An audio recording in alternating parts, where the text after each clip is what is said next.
Hello दोस्तों, स्वागत है आपका हमारे यूट्यूब चैनल पर। जैसा कि आपको पता है कि हरियाणा बोर्ड का 12वीं क्लास का रिज़ल्ट था वो जारी कर दिया गया है। पर यहाँ पे कुछ बच्चों को लगता है कि उनके एग्ज़ाम में जो नंबर है वो सही नहीं जुड़े हैं या फिर गलत जुड़े हुए हैं।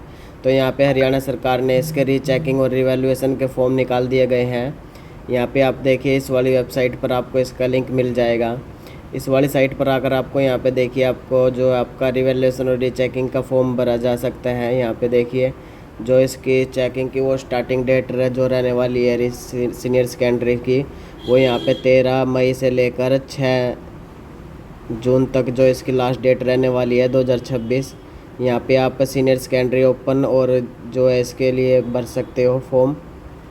यहाँ पे आपको अपना रोल नंबर डालना होगा। रिवैल्यूएशन और रीचेकिंग दोनों के फॉर्म भरे जा सकते हैं। अब हम बात करेंगे कि आपको रिवैल्यूएशन और रीचेकिंग का क्या मतलब है। इसके लिए आपको यहाँ पे रेड कलर में इंस्ट्रक्शन दिख जाएंगे, रीचेकिंग और रिवैल्यूएशन। सबसे पहले हमें रीचेकिंग वाले पर क्लिक कर देंगे। यहाँ पे आप अपने इंस्ट्रक्शन पढ़ सकते हो कि भाई रीचेकिंग का फॉर्म जो इसका फॉर्म होता है उसके आपको रिज़ल्ट आने के 20 दिन के अंदर आपको इसका फॉर्म भरा जाता है। और फॉर्म भरने के बाद यदि आप अपना फॉर्म अधूरा छोड़ देते हो तो आपकी पूरी फीस लगेगी। इसमें जो आपका 250 रुपये शुल्क लगता है एक पेज का। इसके अंदर आपको जो होते हैं, यहाँ पे आपका पुनः जांच द्वारा की जाती है विषयों पर।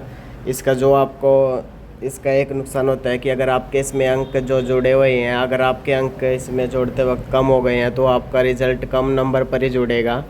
अगर आपके ज़्यादा हैं तो इसमें ठीक रहेगा, नहीं तो आपका फॉर्म के जो नंबर है पूरे एक साथ दोबारा से नंबरों को जोड़ा जाता है। रीचेकिंग का मतलब है आपका पूरा पेपर दोबारा से चेक किया जाता है।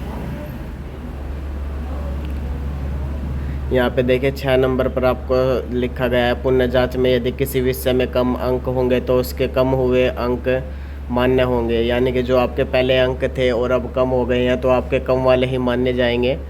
इसलिए रीचेकिंग का फॉर्म इसकी फ़ीस कम है, तो आप इसको सलाह दी जाती है कि आप ज़्यादा से ज़्यादा रिवैल्यूएशन का ही फॉर्म भरें, क्योंकि रीचेकिंग में अगर आपके नंबर कम होते हैं तो आपके कम ही जुड़े जाएंगे। रीचेकिंग में इसमें आपका पूरा पेपर होता है जो वो दोबारा से रीचेक किया जाता है। इस तरह से आप अपने रीचेकिंग के एक बार इनको चेक कर सकते हो। यहाँ पे देखिए, इसकी जो फ़ीस रहने वाली है 250 रुपये रहने वाली है। रिवैल्यूएशन की फ़ीस थोड़ी ज़्यादा होती है। इस तरह से आप अपने एक बार इंस्ट्रक्शन पढ़कर चेक कर लेंगे। अब यहाँ पे मेरी रिवैल्यूएशन के बारे में जो निर्देश है एक बार वो भी चेक कर लेंगे पुनः कर। इसकी भी फ़ीस है, इसकी फ़ीस जो रहने वाली है 1000 रुपये रहने वाली है। इसका भी फॉर्म आप 20 दिन के अंदर ही भर सकते हो। अगर इससे ज़्यादा का होगा तो आपको दोबारा मौका नहीं मिलेगा, तो आप इसकी लास्ट डेट से पहले अपना फॉर्म भर लें। यहाँ पे देखिए, जो अगर आपके इसकी एक फ़ीस 1000 रुपये होती है, अगर आपका BPL कार्ड बना हुआ है तो आपको यहाँ पे फ़ीस 800 रुपये के करीब लगेगी। यहाँ पे देखिए BPL परीक्षा, इसके अंदर यहाँ पे एक और बड़ी बात है। अगर आपका BPL ये आपके जो 1000 रुपये की फ़ीस भरते हैं और फीस भरते वक्त अगर आपके अंक जो होते हैं इसमें पर कुछ अंक जुड़ जाते हैं, 15% से ज़्यादा के अंक आ जाते हैं, तो आपको यहाँ पे 600 रुपये रिफ़ंड कर दिए जाते हैं। इसी तरह से अगर आप BPL कैटेगरी से भरते हो तो आपको 450 रुपये 480 रुपये आपके जो हैं वो आप खाते में वापस कर दिए जाएंगे।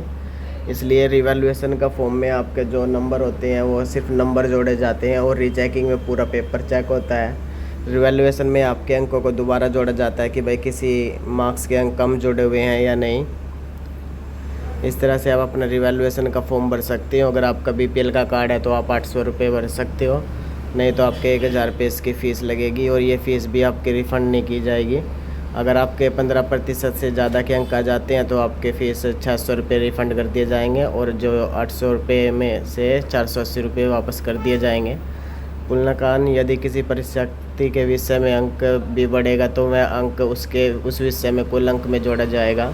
इसमें यह बात होती है कि अगर इसमें आपके अंक कम हो गए तो वह आपके कम वाले नहीं बल्कि जो आपके अंक आए हैं वही माने जाएंगे, यानी आपको फ़ायदा रिवैल्यूएशन में ही होगा। रिवैल्यूएशन का फॉर्म भरने में ही फ़ायदा होगा, बाकी इसमें आपकी मर्ज़ी रहेगी। यहाँ पे आप अपना रोल नंबर और अप्लाई फॉर रिवैल्यूएशन रीचेकिंग का यहाँ पे डाल के आपको कैप्चा कोड डाल के इसको फिल कर सकते हो। आपको अपने जो आपके सामने जो आपकी डिटेल्स हो जाएगी और उसके बाद जो आपको सब्जेक्ट डाल के अपने पेपर उसके लिए अप्लाई कर लेना होगा। एक बार अपनी डिटेल चेक कर लेंगे और एक बार ध्यानपूर्वक अपने इंस्ट्रक्शन पढ़ लेंगे कि आपको रीचेकिंग का फॉर्म भरना है रिवैल्यूएशन का। वीडियो अच्छी लगी तो लाइक करें।